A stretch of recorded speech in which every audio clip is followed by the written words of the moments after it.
Okay, guys, thank you so much for joining us on another episode of Raising the Flipping Bar. I'm super excited. I have Doug Slaybaugh here, the founder of the CPA Coach. Doug is my good friend. He's been my business coach, my business consultant, probably my therapist too often over the last 6 or 7 years.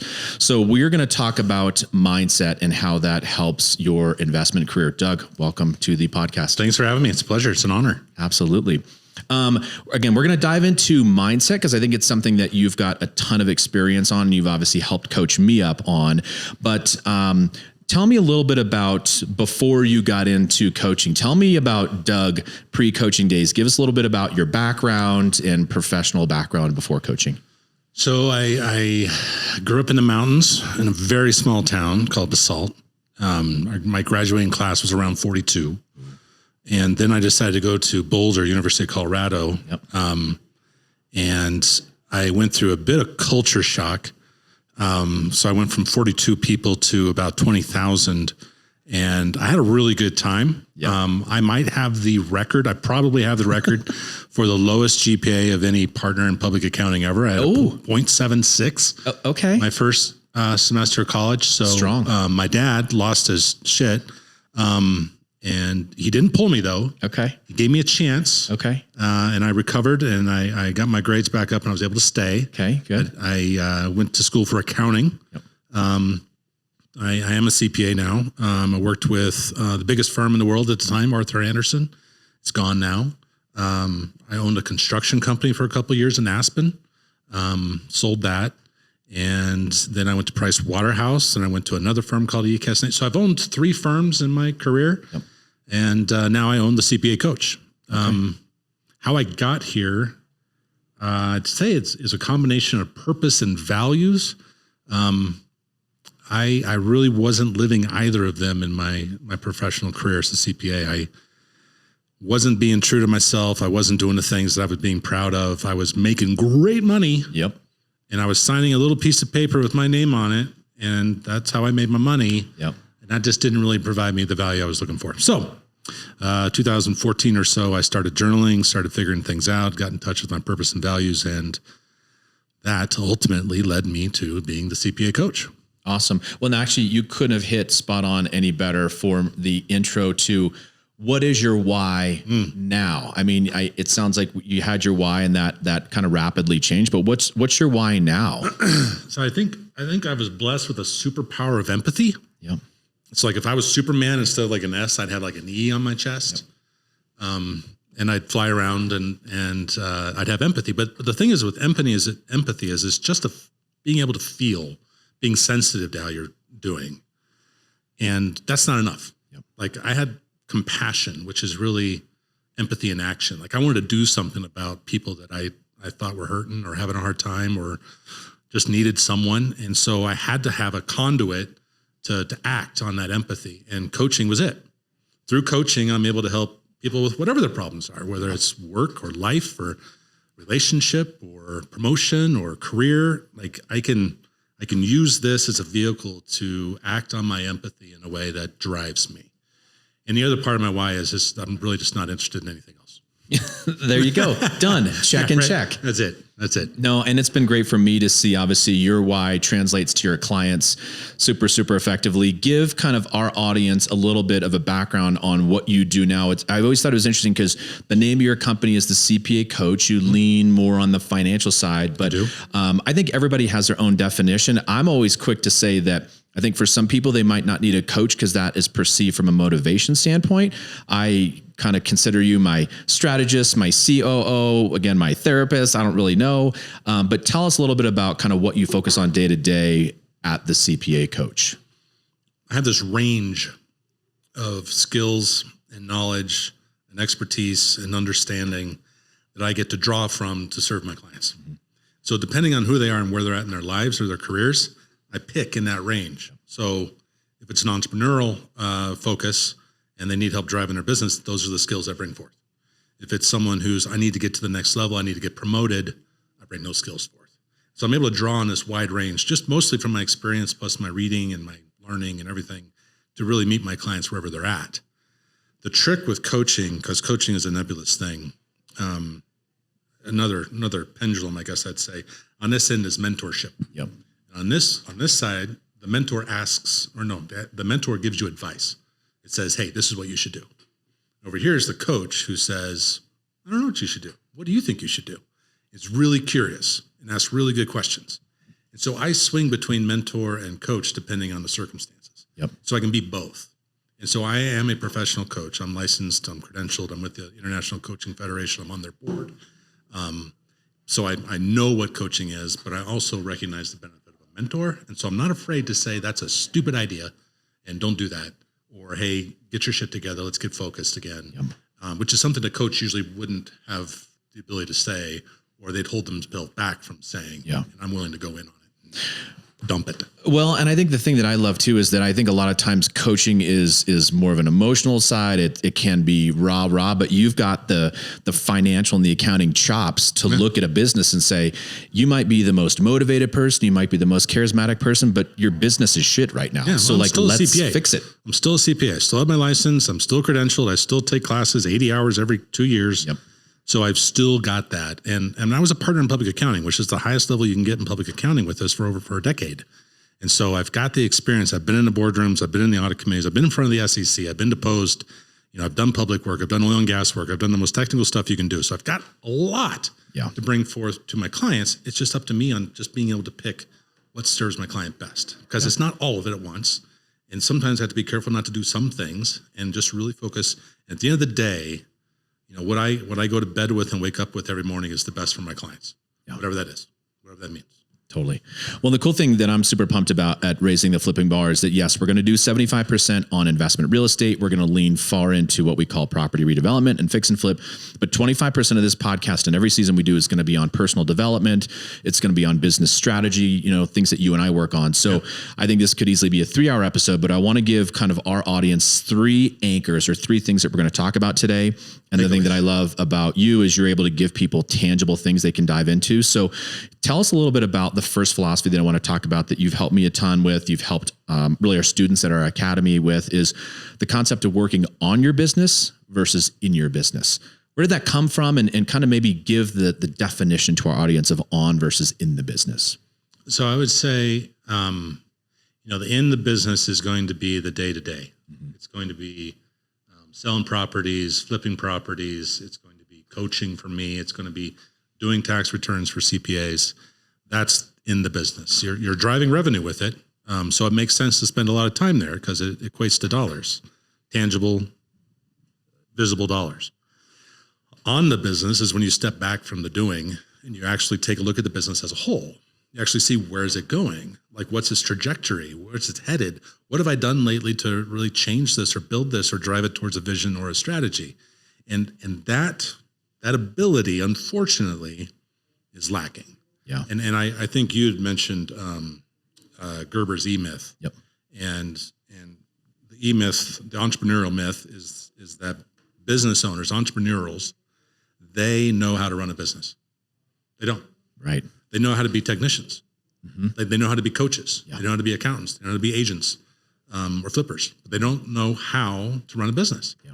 And so they jump into business and they do in the business, but never step back to look on it. So who knows what happens to their pricing schemes? They don't have a model. It's not sustainable. They run out of capital. Yep.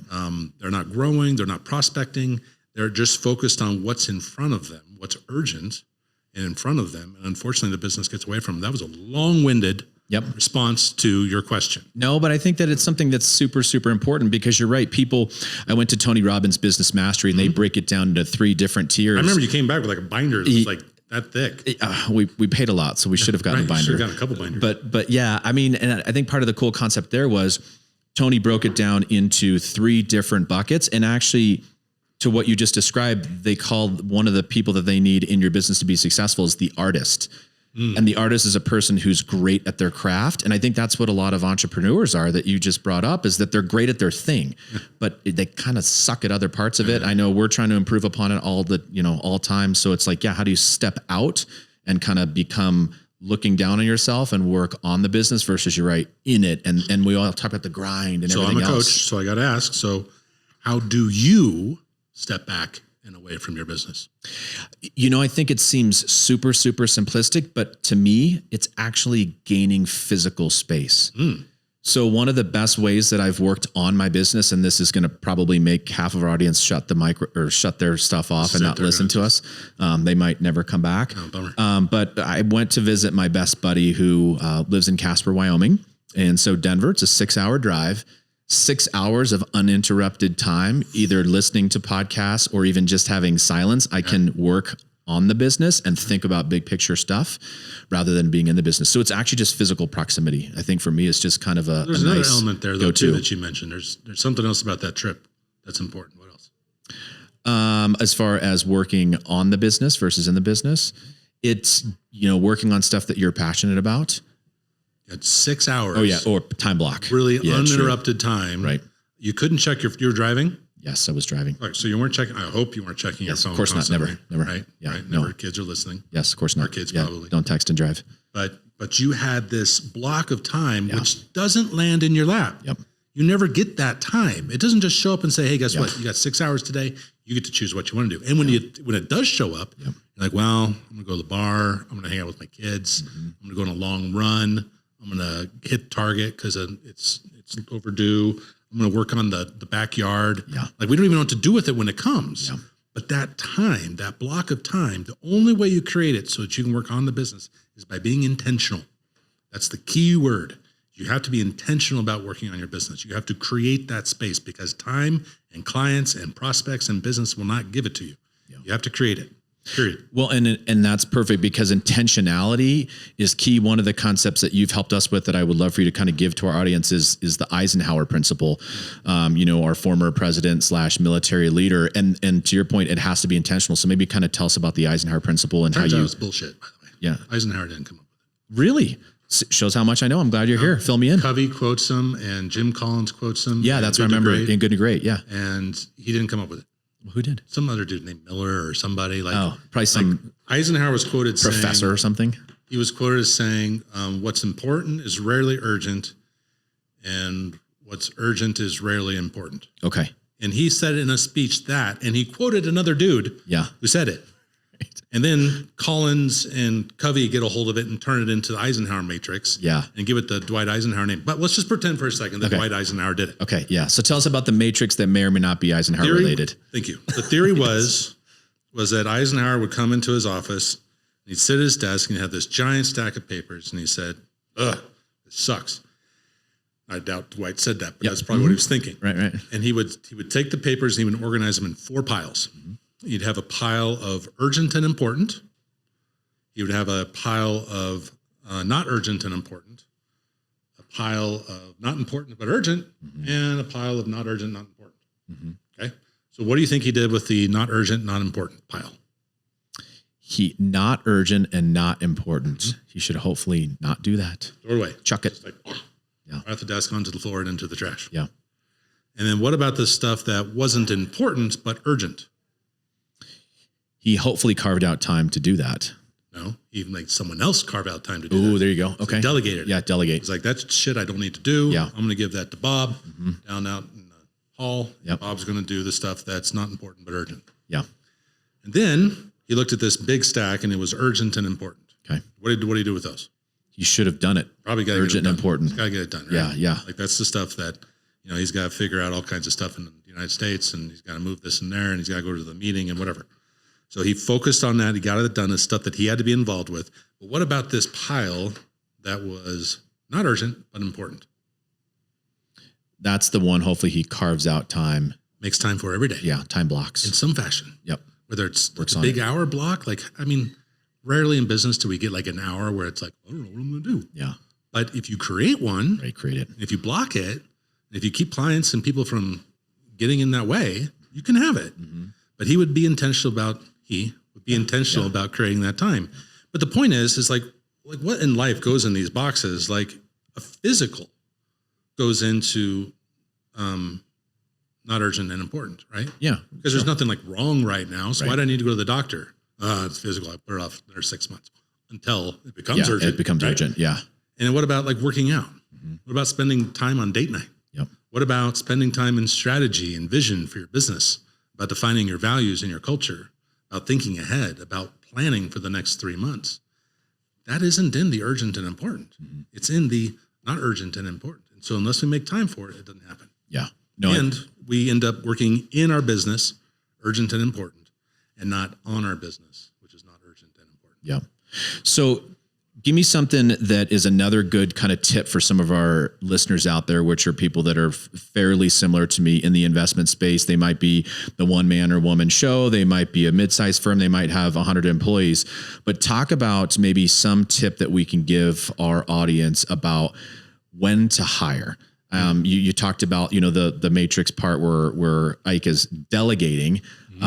Talk about maybe when is an appropriate time for somebody to say, when should I replace myself? When should I step out? Just something about staffing, because we obviously have worked on this together personally many times. I'm always late to hire, and I hem and haw about it, and I worry about the money. And then I hire, and as long as it's the right person, typically it's this huge sigh of relief. So maybe just something tactical to our audience of it helps you get on the business versus in the business if you can hire and or delegate. Make it intentional. I mean, that's the first and easiest thing. And you're going to hear that word probably a couple more times from me today, because I do it a lot in my coaching. Is just kind of are you being intentional, or did you plan this? Are you wanting this? Is this what you need for your business? Like actually like designing your year and just seeing what you're capable of doing on your own. Say, okay, that's a pretty good year. It's not bad. What if I had help? What if I had someone I could delegate to? What if someone could do this work for me? What if someone could make these calls for me? What if someone could make these appointments? Like, you and I have talked a few times about what goes on in your head, which is that's going to cost money. Yep. And I don't know if I'm quite ready for that yet. And you've made this decision numerous times, but you go quickly to the cost. And you're like, I don't know if I can afford that. I don't know if the business can afford that. I don't know if I want to spend the time onboarding. We kind of go to that place of, call it muck. Yeah. But we don't look at the other side of the coin, which is, what is this person going to enable you to do? What are you going to be able to do with this extra time now? Yeah. What part of the world have you not been to that you can go to now? What part of the thoughts around your business can you start to entertain that you haven't given any attention to? That person might be the key to your business going from where it is to where it needs to go or where you want it to go. But because we get stuck in this muck of cost, we don't think about the benefit. Right. And I guarantee you, no, I don't. I can't do that. It's an absolute. I won't guarantee. Likely that if you mapped it out and said, okay, this is what it's going to cost, that's great. But what's the benefit of having more of my time to build this business, that I can create more clients, more opportunities, more prospects, more leads, more flips, whatever? It's going to pay for itself. There's that little bit of a bridge of, okay, I'm going to pull the trigger on this, but you can justify it with logic. Right. You can justify it with action and goals. You can justify it with common sense. Awesome. So intentional. Awesome. Be intentional. I think the second big kind of point I want to hammer home is what we call shiny object syndrome. It's again something that I suffer from. I'm sure for those of you that are listening and not watching, Doug is just gauging at me, knowing that it's a little area of improvement for me is shiny object syndrome. And I think where that comes from, actually, maybe to help frame this for our audience, is we are big proponents of, or I should say I am, and you work with some people in the coaching world, of the Entrepreneurial Operating System, or EOS, a book written by Gino Wickman called Traction. And it kind of breaks people up as visionaries and integrators. And so the visionary is a person who has these visions, these ideas, thinks up hopefully the good ideas to start the business, but then needs help executing them. Well, visionaries get totally pulled off track by shiny object. And I think the crazy thing about the investment business is there's so many shiny objects and they can all be profitable. And if something isn't working quickly, it's like, oh, well, maybe this flip didn't work, so I should wholesale. And okay, I didn't wholesale as much as I want, so maybe let's do Airbnbs. And you know what? No, that's not the thing. Let's get into multifamily. Like shiny object, maybe tell us a little bit about working with your other clients that might not be in real estate investing, of some examples of how people get that shiny object where they get pulled away from what's maybe their core of what they should be focusing on and just kind of going down the golden brick road to nowhere, maybe somewhere. Where's the Marlin family summer vacation this year? So this year, normally it's in Montana visiting one side of the family, and then it's normally in North Carolina visiting the other side of the family. This year it's this year, actually, it's Costa Rica. We're doing a solo Marlin vacation to Costa Rica. Wow. Just my family. Yeah. And when did you decide this? I decided this 2 months ago. 2 months ago. And when do you take the trip? We go in June. Go in June. And what has the decision to make that trip afforded you? Wait, what do you mean? I mean, what has it allowed you to be? What has it done for you? it has helped me crystallize that the business has to be running efficiently for me to leave. Okay. The business has to be profitable so I can pay for this non-pricey trip. But more importantly, it's getting all my shit together and my ducks in a row so that I can be intentional. I'll steal your phrase. And really enjoy this. I mean, this is going to be one of those kind of once in a lifetime type of trips where we're taking the whole family. We're going to go to the jungle. We're going to go to the beach. Big deal. So I have to be intentional to get everything dialed in. So that's what happens when I call you and say, hey, listen, we're going on a fishing trip into May. Mm-hmm. It's going to be sick. Yep. We're going to be catching Marlin. Yep. Yeah. It's going to be awesome. Right. It's in Costa Rica too. Okay. Want to go? Of course I want to go. Yeah. I don't know if I can go. Why not? Well, is it a shiny object? Is it taking me off my path? Maybe it is. Because it would probably cost a lot of money. And it would cost a lot of money. You're Which right. may take away from your family's experience, right? Yep. So you have a reason to say no to me. Yes. Going fishing, right? Yes. It's not. What if I said, hey, you know what? Could you just cut that trip short by like 2 days so we can go camping? Mm-hmm. That'd be cool. Oh, that's a hard no. That's a hard no. That's that was an easy one. That was a little, I almost took that personally. That was a little too hard. I don't know about that one. Maybe another time. Why am I taking you through this horrible exercise? Yes. It's to prove a point that once you've decided where you want to go, it allows you to know what you should say yes and no to. Yes. You have your decisions all laid out. Yep. For me, like when you're going to Disney World, you know that you're going to have to save a shit ton of money. Mm-hmm. You're going to have to prepare and you're going to have to pack certain things. You're going to have to figure out meals every single day. It allows you to know that, hey, we're not going to go to main event this weekend and spend a ton of money on video games. Yep. And hey, we're not going to buy a couch right now because we're going to Disney World. Yep. Like it allows you the power to say no because you're convicted with what you want. Mm-hmm. It's clear to you. It's obvious. You're going to Costa Rica, which affords you the ability to make decisions between now and then, like yes and like no. But without that decision, if you didn't know what your family vacation was this year, you'd be saying yes to freaking everything between now and then. You'd be camping with me. We'd go fish. Well, no, you wouldn't go camping with me because that was such a hard no. Yeah, that was a hard maybe no. At least go fishing. You sounded like you'd like that one. Yeah, I could do that. But it affords you the ability to know what to say yes and no to. And when you don't have that vision, when you don't have that focus, which is what traction is great at, with the ability to see that 3-year, we call it 3-year vision. Yep. Like when you have that, you know what you say yes and no to. Mm-hmm. And when Las Vegas shows up, and if it doesn't fit in that plan, this little bell goes off in your head and says, no, that's not what we're doing right now. We are focused on this. This is too important. And if you start saying yes to things, you have to go back and question yourself, was that important enough? Yeah. Because I'm making sacrifices now that are hindering me from getting there. I don't get to take the kids to Disney World this year because I went to main event this week. Yeah.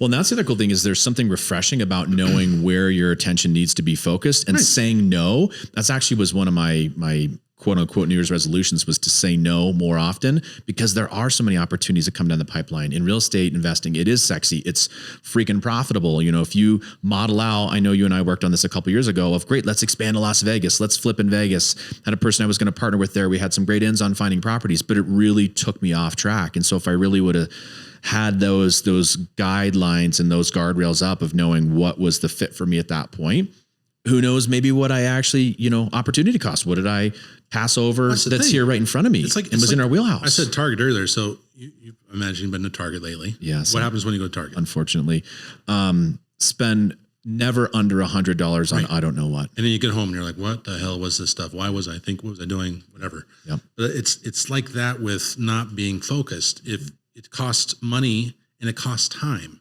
So when you're saying yes to the stuff on the checkout aisle, you're losing money. Yep. Like that's money going out the door that's preventing you from having the thing you truly want. Yep. But without defining it, without actually having it, being able to articulate it, you're just guessing. And so it's going to be really expensive. It's going to take a lot of time while you're guessing. But if you can really get focused on what's most important to you in your business and stay true to it, it's cheaper, it's quicker, and it's a lot more effective. Yeah. No, that's huge. And I think that goes into the third point that I want to hit home, which again, hang on. I did want to mention one thing. Okay. Yeah. There's 2 books out there.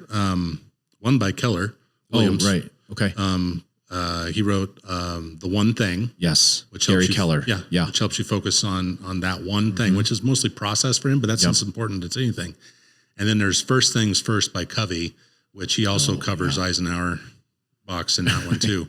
But it's a great, both of those are great reads for getting focused on what's most important. Actually, I'm glad that you said that because Gary Keller, obviously the founder of Keller Williams Real Estate, one of the most successful real estate companies out there and who continues to reinvent themselves. It's funny because we're more investment focused. We've got a division of agents that we're building that want to focus on investment real estate. But yeah, his principle is phenomenal. And it's if you work on that one thing, first thing out of the gate, every single day, how you can move the needle in 30, 60, 90 days is kind of mind boggling. And it's almost like what you always say. It's simple, but it's not easy. It's simple and not easy. I hate that. I know. I hate it, but it's true. It is. Two quick things on that. And I had them and maybe I lost them, but every 30 days, a great exercise is to ask a certain question or two every day. Could be, what am I grateful for? What am I letting go of? Or what's something that I can do today that will impact my business long term? If you can ask that question, and if at the end of the day you can reflect and say, did I do one thing to affect the long-term viability, sustainability of my business? You do that over 30 days time, the world changes for you. Yeah, it does. But we go through days so much in that urgent and important. We're getting the kids where they need to go. We're going to the appointments. We're making the meetings. We're answering emails. And we get to the end of the day, and what did we do? We did a whole lot of in the business and not a lick of on the business. Yeah. And over a period of time, that comes back to haunt you. Well, and if you think about it, we're going a little off script here, but if you're thinking about when you can work on the business versus on the business, well, it sounded good. Okay. It'll look good, to our audience. It'll look good. But working on the business versus in the business, and we, joked about my cheesy 6-hour trip, but one of the ways that I'm personally most effective is, I know you're a big morning guy and you have your routine. I am as well. And there's times where you need to give your ability to afford yourself that time to work on that non-urgent, but important things. And for me, that's always first thing in the morning. And so, but I also got to get my workout in. I know you do as well, but if you can get out there and do whatever, 60 to 120 minutes early in the morning, and then go work out, and then show up at the office at, or wherever at 10 o'clock, I think most people would say, well, why the hell is Doug rolling in at 10 o'clock? But if you got more done in 60, 90, 120 minutes of your one thing, and you just stack that for 5 days, like you're going to be so much further off. Again, easy, simple, but not easy. Easy, but not simple. I don't know. I know I can tell you, and I don't want to tell you, but it's a lot. How many people I've worked with in time management, and I'm talking to them like, so what are you working on? What are you doing? How are you trying to manage your time? They're like, well, I wake up at like 7 or 7:30. It's like, yeah, what? Sorry. Listen, I get that, but there's a reason why in a marathon, you want to be in the front of the line. Yes. Better chance of winning the race. There you go. You got to get out early. You got to get out ahead. And if you stay there, you will stay ahead. Yeah. But if you start in the back of the pack, like if your day starts 2 hours, 3 hours later than everyone else, like where are you going to end up? Yep. Well, and I'm not going to say you're going to lose, but you're probably not going to be as far ahead as you'd like to be. And so it's stupid, and I feel like an old man saying it, but like the simplest time management tool is wake up earlier. Yeah. Use your time better, and go to bed earlier if you have to. Yep. Stop Netflixing and whatever else you're doing. Okay, well, I know we need to move on. No, you're good. And you're right. And not jumping in email. I think that's the other thing is people are like, oh, I wake up at 5 or and jump into email. It's like, no, don't. Alerts on their iPads and phones and whatever. So like every time an email comes, it's like whatever I'm doing. Yeah. Focus on this. And then they say it only takes a couple seconds, but it takes you like total 5 minutes to come out of a mindset into another one, out of that one, back into another one.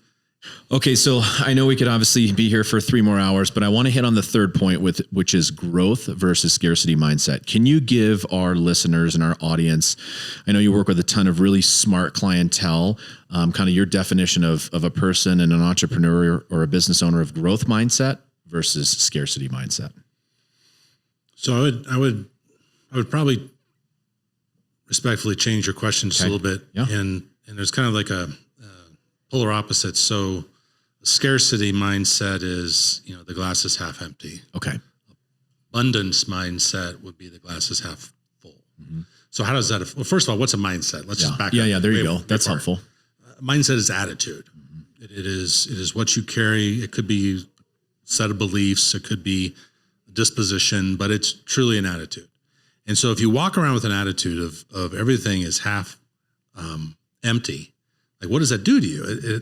the way you see the world looks different, and nothing looks optimistic, and everything's a little bit pessimistic, and maybe you're fearful of doing something or approaching something or trying something because there's not enough. Someone else is doing it. There's not enough for me. I'm too late. How could I be successful doing this? It's very limiting. And when you take that more of an abundance mindset, possibilities are everywhere. Everything's full. Everything has the opportunity to become something more.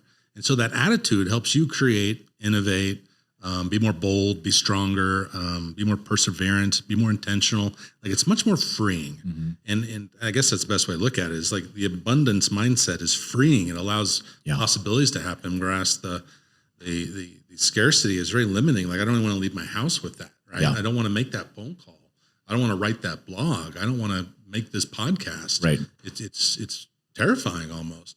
But I do want to identify the growth mindset, because that's a very important one. There's a book called Mindset, written by Carol Dweck, which is kind of like the Bible of mindset. And she's a psychologist, so she's smarter than both of us. Maybe. Yeah. Definitely me. Well, I don't know. But she identified a growth and a fixed mindset, which are very similar to an abundance and scarcity. The growth mindset believes that what happens to me is based on my effort, my hard work, my learning, my failing, my trying. Like, it's all about just putting things out there and trying them and becoming more. Meanwhile, the fixed mindset is much more entitled. They think they got there because it's me, because I'm intelligent, because I have this innate ability to just be this successful. And I don't like fixed mindset. And I run into it a lot, I bet, especially in the executive suite, because a lot of them do get to a position where they just stop. There's a concept called the Peter Principle, which I'll let your listeners look up, but they get to a point where they just stop. They're making a lot of money and they're no longer developing, and they just kind of camp. And they're not growing, they're not developing, they're not becoming better. They probably should, but they get stuck there. But having a growth mindset is what your listeners, an entrepreneurial individual, myself, yourself, we need to have that drive to want to learn and try and fail and try again. Like, that's what helps us become more of what we could become. Yeah. And I think the failing and trying and continuing to do that again is super important. One of my favorite books is called The Obstacle is the Way by Ryan Holiday. And what I love about that is his philosophies are actually rooted in Stoicism and Stoic philosophy and all the great, philosophers. But his kind of thesis behind that book is, you don't know that unless there's an obstacle in your way that you actually had to go the different path, and you never would have chosen that path ever, because you're dealing with some bullshit, or you're dealing with some heartache, or you're dealing with, whatever the issue is, but the obstacle actually is the way. And there's been so many times I know we've worked together in my work with our company. You've even helped my wife actually come to a point where deciding to sell her business was the right decision. So maybe talk a little bit about how your other folks that you coach, like, those obstacles are important, and we don't know really where the hell we're going unless there's a big boulder that's put in our way. And sometimes you just got to push it up a different hill. Well, I would, a guy by the name of John Whitmore, who's kind of one of the godfathers of coaching, and he had this equation. I love this equation. And it's performance equals potential minus interference. I'll say it again. Performance equals potential minus interference. Now, performance is an outcome. It's on the other side of the equation. It's just what we're going to equal. So we can't really focus on it. Potential, we can't really focus on either, because we don't know what our potential is. I don't know what yours is. I don't know what mine is. All we can do is explore it. We can try things and see how far we can go with them. Without a growth mindset, we're not going to explore a whole lot. And then there's interference. Interference is something we have to focus on. Interference is things like, I played too much Candy Crush. I watched too much Netflix. I spend too much time being lazy. I drink too much. I screw around and I'm not productive, and I get distracted, and I play with friends, and I golf too much. And those are the bad ones. And there's also good interference too. Like, I'm a family man. Like, I like to take my wife on a date. I like to play Scrabble with her. I like to play with the kids. I like to watch a movie with the kids. I like to take them outside every once in a while. There's good interference. But some of the obstacles that we have in our lives are ones we have to push through and beyond. And usually they're wastes of time. Sometimes they are squirrels. Sometimes they are just things about ourselves that we haven't really learned about yet that we need to. Skills, behaviors, leadership, being more efficient, more effective, and learning how to leverage, how to delegate, how to communicate, how to build trust. Some of those things are obstacles too. If we're able to recognize them, take an inventory of them, and push through them, develop through them, we open up the potential, and we get to explore it. And then that outcome or performance goes Yeah. up. Well, and I love that concept and I like the fixed mindset maybe versus scarcity. I think that was a really great kind of nuance to bring up, because one exercise that I stumbled into, and it kind of came from my wife and I have a ritual once in a while, and we call it winance, which actually sounds like a horrible idea. You mix wine and finance together. So I'm sure there's some people that are thinking that's the least romantic thing ever. And some people think, oh my God, why are they doing that? But it actually helps me a ton to actually have a glass of wine and just chill out a little bit. And I know when we were doing kind of one of those next jumps and evolutions of the company of like, okay, how can we break through this barrier? It was actually my wife that was like, okay, cut the shit. Here's the deal. If the shit hits the fan, if everything goes wrong and we have to sell everything, what would happen? Because I was kind of coming up with all these what if scenarios and this, that, and the other. And I kind of did the math, and I just quickly said, okay, I would have felt like that was a bit of a failure. But from a financial perspective, it's like we had about a 5-year runway where I wouldn't have ever had to work. Couldn't retire forever, but like, okay, if that thing got worse, and it just gave me then the ability to say, well, that's not going to happen. But if it does, that's kind of the worst case scenario. What'd that do for you, knowing that? It gave me the ability to say, oh no, this is like the next level that I can reach. And I could go so much further than I thought that I ever could, because I knew I had that like confidence, complete, oh shit, backstop. Comfort? Yeah. All the above. Confidence, comfort, just the ability to know also that your partner had your back, which is really cool. Yeah. But it was, it just gave you that next level to say, okay, now I can grow into whatever this next evolution is, because I know, okay, here's the worst case. The worst case wasn't, we're going to be homeless, or I was watching a show with my son last night, and it was the most dangerous jobs in the world. Ooh.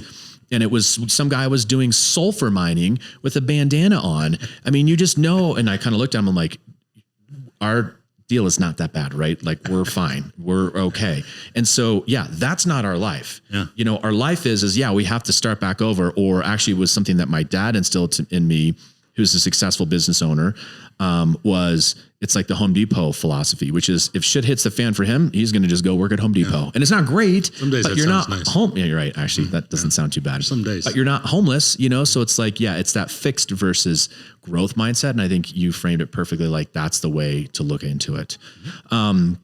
Give maybe some of our listeners a little bit kind of, what's the right way to say this? Maybe give our listeners something that is, again, a good tactical way for somebody to maybe get out of a rut if they're feeling like they're in that being stuck, or that fixed mindset, or that scarcity mindset that maybe can, help reset them to get them maybe more on the growth side of things. I'll reinforce a little bit of what I said earlier. And so I'm not going to create anything new here, but have you heard of the Camino in Europe? It's that like long hike that people go on, and it's like I don't think I have actually. But I don't know. Yeah. Apparently it's cool. Okay. I haven't done it. Yeah. Okay. But it takes a long time. It takes like 30 days to do this. So it's a big deal.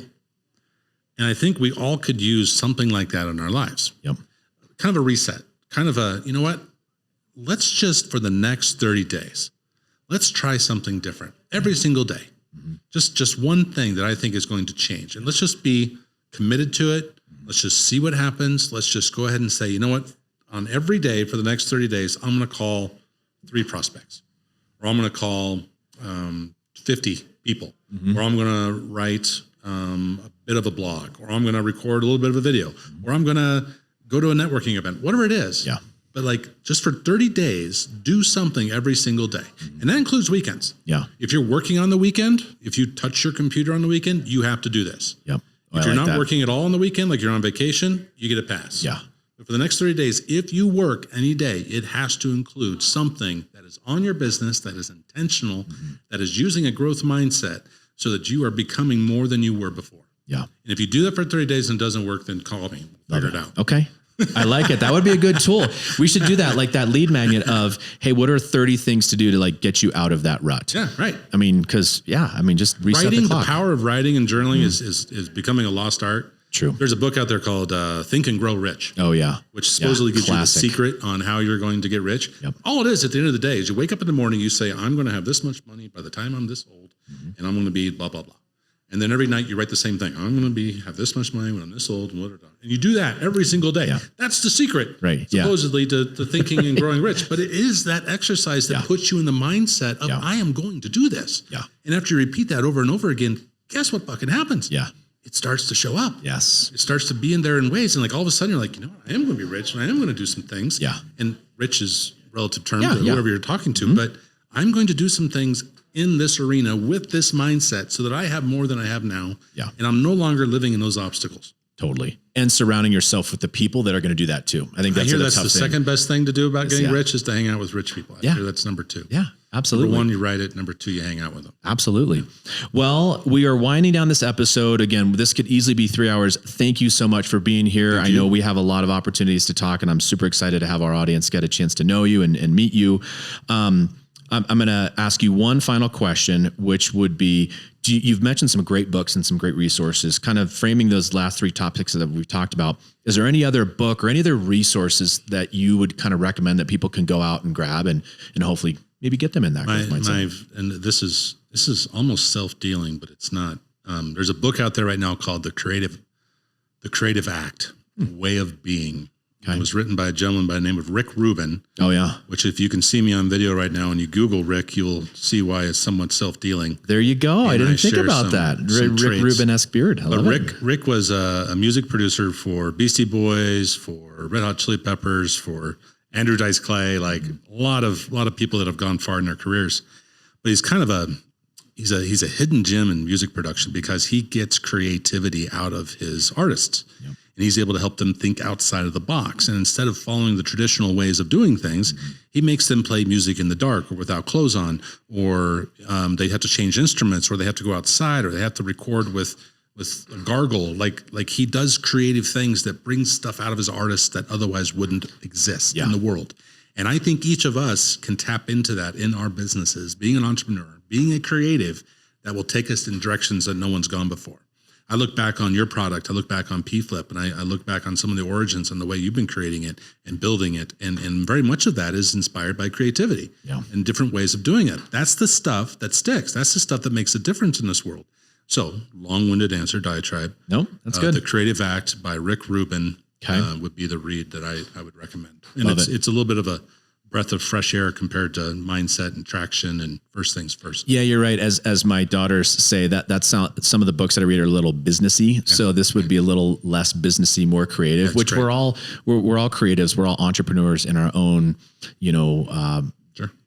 business journey, if you will. So, well, definitely, I want people to be able to get a hold of you. Where can people get a hold of you? Whether it's website, whether it's Instagram, how can people reach out to you? Which we'll put in the show notes. But how do you want people to connect with you? LinkedIn is fine. LinkedIn, there you go. Email is probably the best. I'm very responsive on that, and that's just Doug@thecpacoach.com. Okay. Website is www.coach.cpa. You can check me out there. Cool. Anything else we didn't cover? Any parting words of wisdom? Or I think we covered a lot, but I want to make sure I didn't steal your thunder and make sure there wasn't something that was, No, we covered a lot of ground and a lot of topics today. And I think every single one of them have the opportunity to change the perspectives and the trajectory of the folks listening. And I hope they take some of them to heart. Awesome. Well, Doug, thank you so much for joining us. Yep, We're really excited to have you guys listen to Doug, meet Doug Slaybaugh with the CPA Coach. Thanks, and we'll catch you guys on the flip side.